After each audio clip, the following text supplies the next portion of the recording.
Welcome to this deep dive. We're going to be really diving deep into the Chinese economy today. You've sent us a ton of really interesting articles and reports, and it seems like you're most interested in where things are headed in the future. We're going to try to unpack what everybody's calling rebalancing the Chinese economy, and trust me, it's pretty complicated. Yeah, it's like China's been walking this economic tightrope and everybody's watching to see what happens. So the sources you sent paint this picture of an economy that's just been growing like crazy for decades. Mm. And it's all been driven by these huge investments. We're talking massive, almost unbelievable amounts of money just pouring into building new things like infrastructure and factories. So at first glance, it seems like a good thing, right? Well, sure, but there's a catch. A lot of experts are saying that all this growth might be built on something that's not so stable. Imagine, like, maybe you're building a skyscraper, but the foundation was only meant for a much smaller building. It might look impressive for a while, but there's a real chance the whole thing could just collapse. Some of the sources are pointing to things like suppressed consumer spending. Basically, people in China aren't spending as much as they could be. And then there's the real estate market, which could be really overinflated. Those are pretty big red flags. So it's kind of like they've been going to the gym and lifting a ton of weights and building up all this muscle, but they haven't been paying any attention to their bones or joints or anything. That's a great way to put it. It's actually something that economists have a name for. They call it the investment-driven growth model. And let's just say, historically, it hasn't always worked out that well. It's like this. Think about a pie chart, right? And this pie chart represents a country's whole economy. In China, the investment part of the pie is huge. But the consumption slice, which is how much people are spending, it's actually pretty small. Okay, so that doesn't sound very balanced. Yeah. What's the problem with that kind of setup? Well, if you just keep building more and more factories and all this other stuff, but people aren't making enough money to buy anything, eventually you run into a problem. It's kind of like supply and demand, but on a massive scale. And one of the biggest warning signs, and the sources you sent mention this a lot, is debt. Debt, that's never a good sign.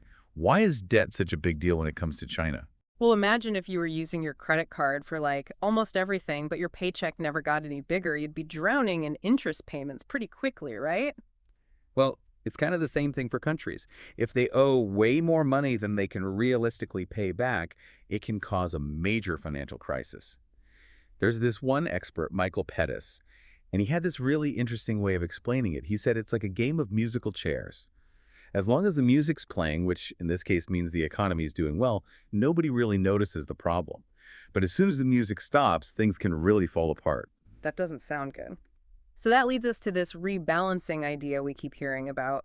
What are some of the ways China could try to fix things? That's where it gets interesting. You actually sent over some sources that lay out 6 different scenarios for how this could all play out, almost like a choose-your-own-adventure, but with really high stakes. 6 different scenarios. I got to say, I'm kind of intrigued now. It's like we're getting a sneak peek behind the scenes of this massive economic magic show, and we're trying to figure out how they're going to pull this whole rebalancing thing off. Yeah. So what are some of these scenarios? Like, what are the options on the table? Well, you can think of China's economy like a giant ship, right? It's been sailing full speed ahead for decades. Some of these scenarios, they involve making a really sharp turn, like really turning that wheel hard. And then, there are others where it's more like they're just gradually adjusting the course. Like one option is China could try to hit the brakes pretty hard and shift their economy towards people spending more, like really quickly. Sounds like that could have some pretty bumpy consequences. Like what happens if you slam on the brakes of a car that's going that fast? Well, yeah, you're talking about a real risk of a recession. I mean, imagine factories shutting down, businesses going bankrupt, people losing their jobs. It wouldn't be pretty. Like, it might be the fastest way to deal with all that debt and rebalance the economy, but it would definitely come at a cost. Okay, so maybe a gentler approach makes more sense. What about that easing off the gas strategy you mentioned? Right, that's another path, a more gradual one. So instead of slamming on the brakes, they would slowly lift their foot off the gas pedal.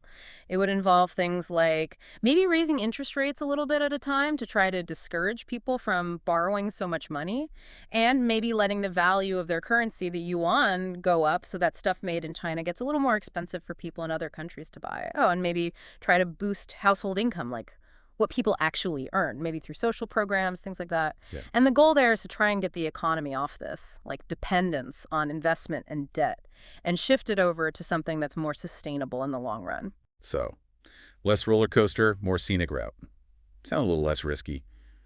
Probably takes a lot longer though, right? Yeah, exactly. That's always the trade-off, isn't it? I mean, slower growth in the short term, but, hopefully more stability down the road. Of course, they could always just keep borrowing money and hope the problem goes away, but we both know how that usually ends, Yeah. right? Not well, that's for sure. Those musical chairs are going to run out eventually. And I'm guessing that a sudden economic crisis is also a possibility, especially if they don't get things under control. Oh, absolutely. It wouldn't be the first time a booming economy suddenly crashed and burned.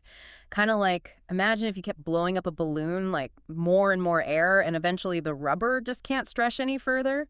And POP, all the air comes rushing out and you're left with nothing. Yeah, okay, that's a visual I won't soon forget. But before we get too caught up in all the doom and gloom scenarios, let's zoom out a little, because it's not just China that we need to be thinking about here, right? They have a huge impact on the rest of the world. Whatever happens there is going to cause ripples everywhere else. So what do these different scenarios mean for the global economy? Oh, you're absolutely right. And that's where things get even more interesting. You see, it's like China's economy is this massive engine, and it helps power the global economy, right? But if that engine starts to sputter or even just changes direction a little, the rest of the world is going to feel it. Like, think about all the countries that depend on selling stuff to China, things like raw materials for their factories and construction projects. If China's economy slows down, the demand for all that stuff is going to drop too, and that's going to hurt those other countries. It's like dominoes, one thing knocking into the next. So who else might feel the effects of this whole rebalancing act? Well, on the other hand, you've got countries that are kind of competing with China, places like Vietnam, Mexico. They actually might benefit if China starts to slow down. You see, if stuff made in China gets more expensive, it gives those other countries a chance to step in and grab a bigger share of the market.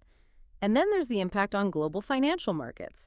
Think about all the investors all over the world who own stocks and bonds in Chinese companies. If their economy slows down, those investments could lose a lot of value. And that can set off a chain reaction across global markets. Wow, so the stakes are incredibly high. And not just for China. It seems like a lot hinges on how well they're able to manage this whole rebalancing act. Are there any, historical examples we can look at to get a sense of how this might play out? It sounds like that lost decade in Japan could be a good lesson for China. So what exactly happened there, and how does it relate to what China's going through now? Well, back in the 80s, Japan's economy was totally booming. They were like the economic superstar, kind of like China today. But they also had this problem with their real estate market.